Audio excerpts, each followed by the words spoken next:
गोपिका कांत राधा कांत नमोस्तुते तप्त कांचन गौरांगी राधे वृंदावनेश्वरी विश्वानुसुते देवी प्रणमामि हरिप्रिये वाञ्छाकल्पतरुभ्यश्च कृपा सिन्धुभ्यैव च पतितानां पावनेभ्यो वैष्णवेभ्यो नमो नमः। हरिवेकुलं लोकं मुह्यन्ति जुगेदुना। जब इंद्र आदि देवता परेशान हो जाते हैं तो भगवान अपने तरह तरह के रूपों में अवतार लेते हैं। तो नरसिंह भगवान भी भगवान विष्णु तथा कृष्ण के अवतार हैं, नरसिंह भगवान। तो नरसिंह के नाम से ही आप समझ पा रहे हैं भगवान के ये अवतार नर और सिंह दोनों रूप है। भगवान की नरसिंह भगवान की है प्रभु। तो आज हमने नरसिंह भगवान की कथा सुनाएंगे। महाराज भक्त वत्सल भगवान की श्री प्रहलाद 5 साल के बालक है। कितने साल के? 5 साल के बालक है। तो उनकी छोटी सी कथा आपको बताई देता है। ये प्रहलाद महाराज किसके पुत्र हैं? हिरण्यकशिपु। और हिरण्यकशिपु कौन से? असुर है ना, राक्षस कुल में, असुर कुल में।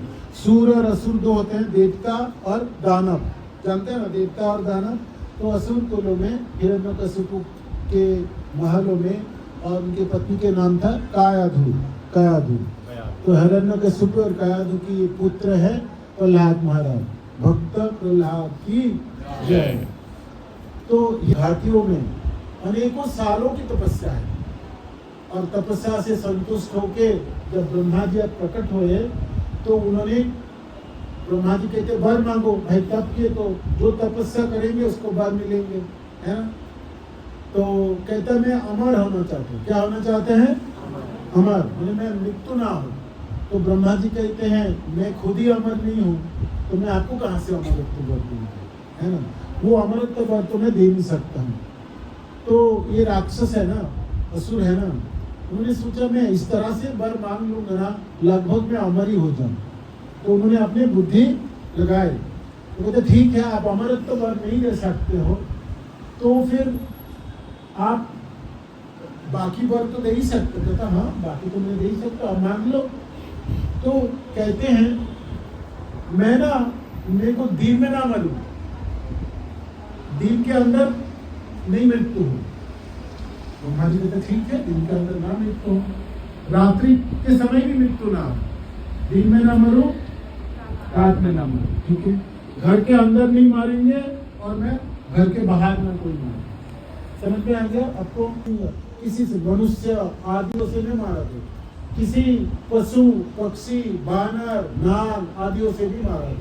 ऐसे करके उन्होंने एक एक चीजों से उन्होंने वर मांगे, और ब्रह्मा जी हाँ भरते चला गया। तो इस तरह से मानो कि कोई ना मार सके, इस तरह की उन्होंने कर ही लिया, है ना। देवता नहीं, दानव नहीं, सूर नहीं, असुर नहीं, मनुष्य नहीं, पशु पक्षी नहीं, नाग किन्नर आदि नहीं। तो उन्होंने 14 प्लेनेटरी सिस्टम में जितने भी लोग थे सबके बारे में उन्होंने बोला कि कोई ना मार सके, है ना, मार सके। ठीक है, ब्रह्मा जी हाँ बोलते।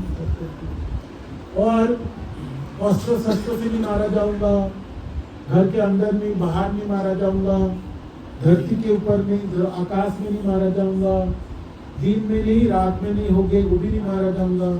तो सारे वर मिल गया, तो लगभग अमरत्व प्राप्ति होगी। सब कंडीशन फुलफिल हो गई तो अमर हो गई। अब असुर को के नाम था हिरण्याक्ष, उनको भगवान विष्णु ने मारे, है ना। तो हिरण्यकशिपु ने सोचा मेरा भाई को मारा विष्णु तो सबके लिए समदर्शी है, किंतु ये देवता लोगों ने उसको उस्काया और मेरा भाई को मार दिया। तो देवता को भी मारूंगा, और जो विष्णु है उसको भी मार के उनके सिर को धड़ से अलग करूंगा, और उनके लाहू पीऊंगा। इस तरह की उन्होंने प्रतिज्ञा कर ली, है ना। तो उन्होंने क्या किया, पहले तो देव लोग आक्रमण कर दिए। देवता लोग कहाँ रहते हैं? स्वर्ग लोग, है ना। ये हमारे कौन सा जगह है? मृत्यु लोग। धरती, ये धरती है, धरती के ऊपर 6 लोग हैं, तो ये मिलके 7, और 7 पाताल लोग हैं, है ना। भूलोक, भूवर लोक, ओम भूर्भुवस्सुः जनलोक तपलोक आदि ब्रह्मा जी के लोक सत्य लोक, तल अतल वितल पाताल ऐसे करके सात सत्य 14 भुवन होती है। तो ये असुर, ये हिरण्यकश्यप इतने शक्तिशाली थे, पहले देवता को प्रहार करते हैं। उन्होंने उसका है ब्रह्म विष्णु को, तो उन्होंने क्या किया, उन्होंने स्वर्गलोक आक्रमण कर दी और इंद्र आदि सब देवता हार जाएंगे स्वाभाविक, जो वर उनको मिले कि कोई ना मार सकते, देवता ना दानव ना कोई, ना दिन ना रात में, तो ऑलमोस्ट उन्होंने अमर हो चुके थे, है ना। तो देवता भाग गए, तो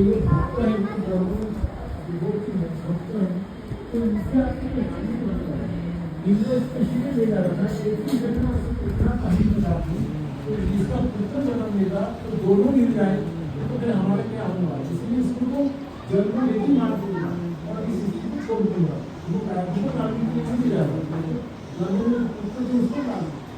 जब नारद जी ने ऐसे कहा तो छोड़ दी, तब इंद्र ने 3 बार परिक्रमा, देवता लोगों ने 3 बार परिक्रमा किया। तो ये कायाधु माता को नारद जी ने अपने आश्रम में लिया और नारद जी ने उनको कथा सुना दी। नारद जी ने अपने भागवत कथा अपने आश्रम में कायाधु माता को सुनाई।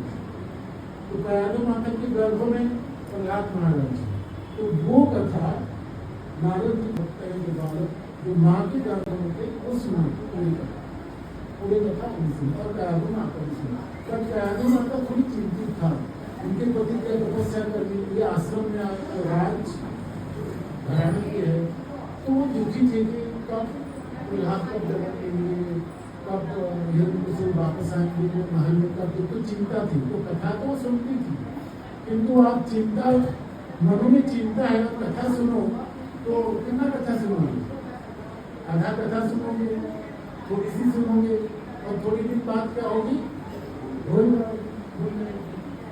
और प्रहलाद महाराज माँ के गर्भ में तो उन्हें पूरी सुनी, कायाधु माता ने सुनी, ठीक है। बाद में सब महल चले गए, सब कुछ गए, प्रहलाद महाराज की जन्म हुई। प्रहलाद महाराज के विष्णु स्मरणं पाद सेवनम अर्चनम वंदनम दास्यम सत्यम आत्मनिवेदनम। प्रहलाद महाराज क्या बोलते हैं, भगवान विष्णु के बारे में, भगवान विष्णु के लिए सुनना है, श्रवण, विष्णु की कथा, मतलब विष्णु की कथा सुनना है, श्रवणम, कीर्तनम, कीर्तन करना। किसान में कीर्तन कर रहे थे, किसका कीर्तन करनी है, भगवान विष्णु की, श्रवणम कीर्तनम विष्णु, स्मरणम, आप स्मरण करोगे, है ना, पूजा करोगे, ध्यान करोगे, आप दास बन की सेवा करोगे, संभावों की सेवा करोगे और पूरी निछावर कर दोगे आपने। पुत्रों के मुख से ये सुन ली। और विष्णु कौन है, उनके सबसे बड़ा शत्रु, और शत्रु के पूजा करो, उनकी ध्यान करो, उनकी कीर्तन करो और इस तरह से जीवन जियो।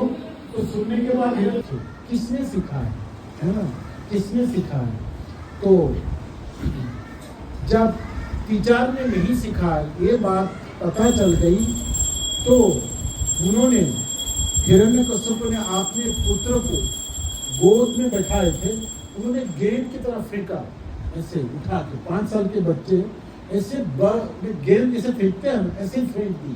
और इतने गुस्से में कि इन्होंने अपने से चीज को सीखा और मेरे जो शत्रु है वो विष्णु की तरफदारी कर रहे हैं और उनके साथ जाके मिल गए और उन्हीं के कर रहे हैं। तो उन्होंने फेंक दिया और आदेश दे दिए जिसको तुरंत मार दिया जाए और अभी मार दो। क्या गलती है उसकी, प्रहलाद महाराज की क्या गलती था, भगवान के नाम, उन्होंने यही कहा था कि सबसे, उन्होंने हिरण्यकश्यप ने पूछा था कि सबसे क्या सुंदर शिक्षा आपने ग्रहण की।